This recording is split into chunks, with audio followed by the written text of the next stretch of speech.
Tanggal 3 April kemarin di wisuda itu dokter yang ke-13 dilantik dokter. April tanggal 10 dokter yang 12. 3 Juni kemarin dokter 13.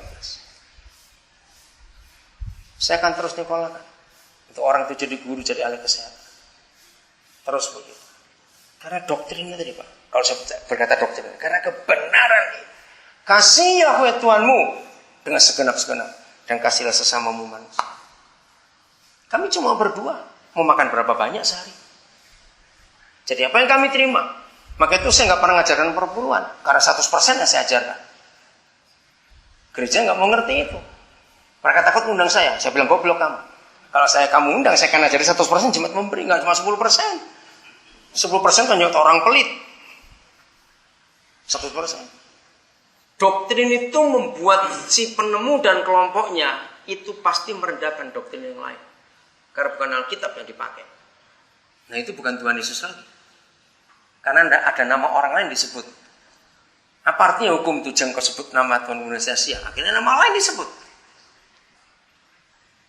Ini mengerikan sekali. Oke, saya lanjutkan. Jadi tolong ingat baik-baik. Kekristenan itu dinilai.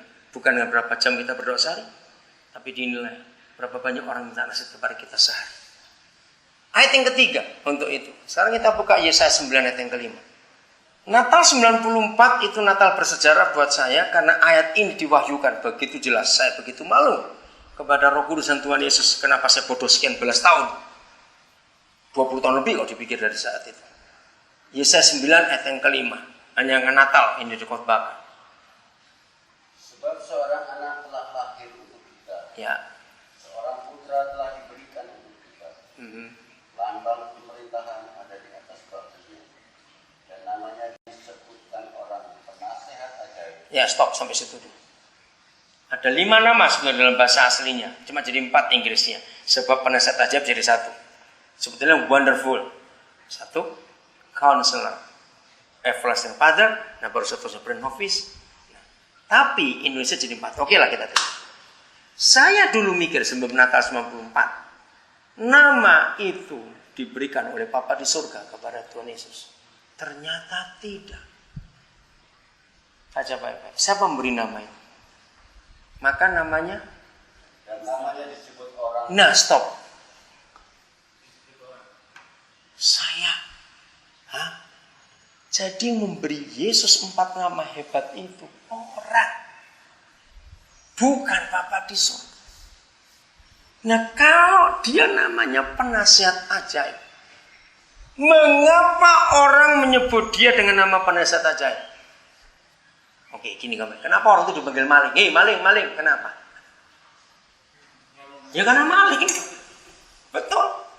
Nah kalau orang menyebut Yesus penasihat ajaib. Jadi karena dia apa? Suka memberi nasihat. Nah ini Pak peranan gereja yang gak ada di negara ini. Karena gereja narik diri. Gereja jadi eksklusif. Menyedihkan. Kita harusnya tampil. Sejak awal. Tuhan kita sudah berkata, kamu adalah garam dunia dan terangnya dunia. Tapi kita merubah garamnya gereja dan terangnya gereja. Maka itu gereja jago kandang. Tahu jago kandang? Orang Bali tahu jago itu. Jago kandang gitu. Kalau di gereja, wah sudahlah hebat. Iya, Yesus Tuhan ajaib, wow, teriak 10 kali gitu, lompat aja. Tapi di luar kita nggak bisa buat apa-apa. Ini sehingga kita tidak bisa jadi berkat buat dunia ini. Jadi kapan sungai itu mengalir? Kalau kita percaya kepada Yesus seperti yang dikatakan kitab suci. Lukas 15 ayat 1. Salah seorang silakan baca. Para pemungut cukai dan orang-orang berdosa biasanya datang kepada Yesus untuk mendengarkan dia. Ya, saudara luar biasa. Saya selalu memegang patokan. Lukas 15. Itulah inti dari gereja yang sesungguhnya. Mari kita lihat. Para pemungut cukai dan orang-orang berdosa pada zaman itu kelompok tersisih. Kalau istilah sekarang, marginal. Orang terpinggirkan. Orang Farisi atau orang-orang di dalam sistem gereja, saya berkata itu zaman itu, terhadap dua kelompok orang ini bagaimana sikap mereka? Sinis. Apalagi? Apa? Menganggap mereka kafir, masih lebih bagus, ada yang lebih jelek lagi. Ayo. Mereka ini diapakan oleh tokoh-tokoh agama atau gereja pada zaman itu? Mereka dianggap sampah, betul. Tapi aneh, mereka bisa nggak takut datang kepada Tuhan Yesus. Maka itu kata kunci ayat itu adalah kata biasanya. Berarti hari-hari datang. Coba, saya beri pertanyaan ini. Menurut saudara gereja zaman sekarang, kalau ada orang kusta yang sudah berair tubuhnya, atau ada orang gila yang ngampun anehnya, atau ada tunawisma yang bau badannya, kalau mereka ini masuk gereja, jawab baik, gereja siap nggak terima mereka? Ini pertanyaan gampang saja. Kita nggak siap. Nah, yang sehat aja nggak siap kok ya. Betul, yang sehat aja nggak siap diterima. Contoh, pelacur masuk, kita nggak langsung nyambut, kita ngeliatin dari atas sampai ke bawah. Ini kepala lu terus gitu. Padahal orang-orang itu nggak takut datang kepada Tuhan Yesus untuk mendengarkan. Maka untuk gereja bisa kembali jadi garam buat bangsa ini, maka gereja harus merubah konsep pelayanan. Yang biasanya datang ke gereja-gereja itu adalah preman-preman, pengedar, pelacur di sekitar gereja itu ada, dan mereka nggak takut datang. Kami baru pulang dari Korea Desember lalu waktu Natal, kaget.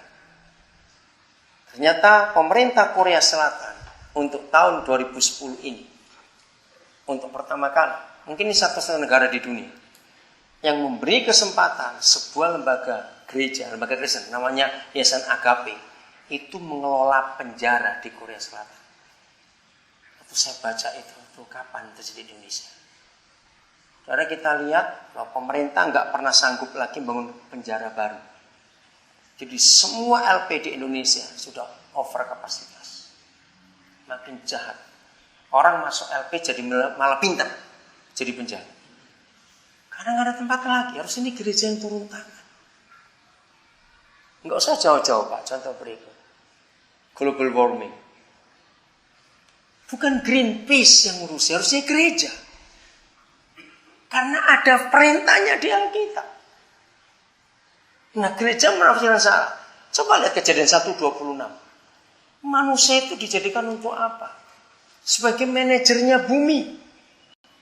Mari kita jadikan manusia yang serupa dan segambar dengan kita, supaya mereka mengatur bumi ini. Coba lihat, tolong baca Yesaya 24 ayat 5. Ini global warming. Apa saja Pak, pokoknya di Alkitab itu ada Pak. Jadi harusnya yang konferensi tentang iklim, seharusnya itu gereja menyelenggarakan. Karena gereja punya tanggung jawab. Coba dibaca. Judulnya dulu. Ayat pasal 24 judulnya. Judulnya apa itu? Nah, kenapa dianjurkan? Lihat ayat 5. Siapa yang menganjurkan? Silakan. Penduduknya, bukan binatang. Binatang itu taat aturan. Terus? Sebab mereka melanggar undang-undang, Iya. mengubah ketetapan, dan mengingkari perjanjian abadi. Ngeri. Kita yang merusak bumi ini, bukan binatang. Penduduk. Harusnya gereja yang ngomong ini pada dunia. Papa kita itu beda dengan Tuhan di agama apa saja. Ya. Semua agama di dunia itu hukumnya kaku dan baku. Bisa ngerti kata dua ini, kaku dan baku. Maka itu mereka tidak boleh merubah apa-apa. Tapi Papa kita ini terlalu murah hati. Maka itu kita bisa menafsirkan semau-mau kita. Kenapa sampai ada gereja Bethel Tabernakel? Karena pendirinya melihat tabernakel saja. Jadilah tabernakel. Mengapa ada gereja jadi kabar mempelai? Apa-apa diatur mempelai? Karena doktrinnya ke situ. Ya enggak? Mengapa ada Calvinis? Ya karena mereka lihatnya Calvinis saja. Mengapa ada Katolik sampai begitu? Karena maunya am. Untuk yang lainnya. Jadi